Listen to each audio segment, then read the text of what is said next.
नमस्कार, मैं हूँ शालिनी और आप देख रहे हैं बीबीएन भव्य भारत न्यूज। चलिए शुरू करते हैं आज की मुख्य खबरें। जमीन पर तैनात सैनिकों की जरूरत नहीं। रियाद में अमेरिकी दूतावास पर ड्रोन हमले के बाद ट्रंप का यू टर्न। अमेरिका, इजरायल और ईरान के बीच चल रही जंग के बीच राष्ट्रपति डोनाल्ड ट्रंप ने मंगलवार को कहा कि जमीन पर तैनात सैनिकों की शायद जरूरत नहीं पड़ेगी। एक इंटरव्यू में ट्रंप ने कहा कि सऊदी अरब के रियाद में यूएस एम्बेसी पर हमले और सदस्यों की मौत का जल्द ही बदला लिया जाएगा। सोमवार तक एक्शन में 6 अमेरिकी सैनिक मारे जा चुके हैं। ट्रंप का ये बयान उनके पहले दावे से अलग है। ईरान पर शनिवार को हमले करने के बाद ट्रंप ने न्यूयॉर्क पोस्ट से कहा था कि हर राष्ट्रपति कहता है जमीन पर कोई सैनिक नहीं होगा। मैं ऐसा नहीं कहता, मैं कहता हूं शायद उनकी जरूरत नहीं है। ईरान, इजरायल और यूनाइटेड स्टेट्स के बीच युद्ध सोमवार को तेजी से बढ़ा, जिसमें तेहरान के सपोर्ट वाले मिलिशिया भी शामिल हो गए और पूरे मिडिल ईस्ट में हमलों का दायरा बढ़ गया। ईरान ने अरब देशों पर दागी मिसाइलें। ईरान ने इजरायल और कई अरब देशों पर मिसाइलें दागी, जबकि हिजबुल्लाह ने लेबनान से रॉकेट और ड्रोन से इजरायल पर हमला किया।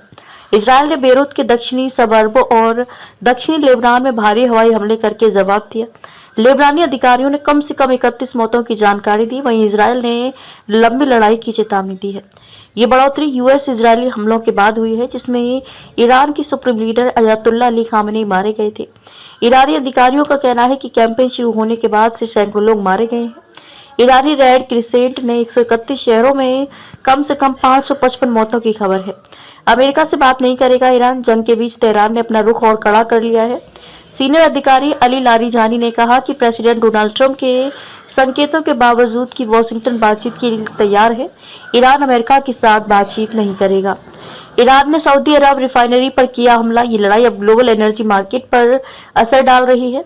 ईरानी ड्रोन ने सऊदी अरब की रास तनुरा रिफाइनरी पर हमला किया, जिससे हर दिन 5 लाख बैरल से ज्यादा प्रोसेस करने वाली एक फैसिलिटी में ऑपरेशन कुछ समय के लिए रुक गया।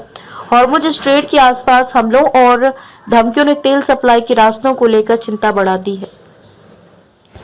तो अभी तक के लिए इतना ही। मैं शालिनी आपसे विदा लेती हूँ। अगली खबर में फिर मुलाकात होगी एक और खास खबर के साथ। तब तक के लिए बने रहिए बीबीएन भव्य भारत न्यूज के साथ। नमस्कार।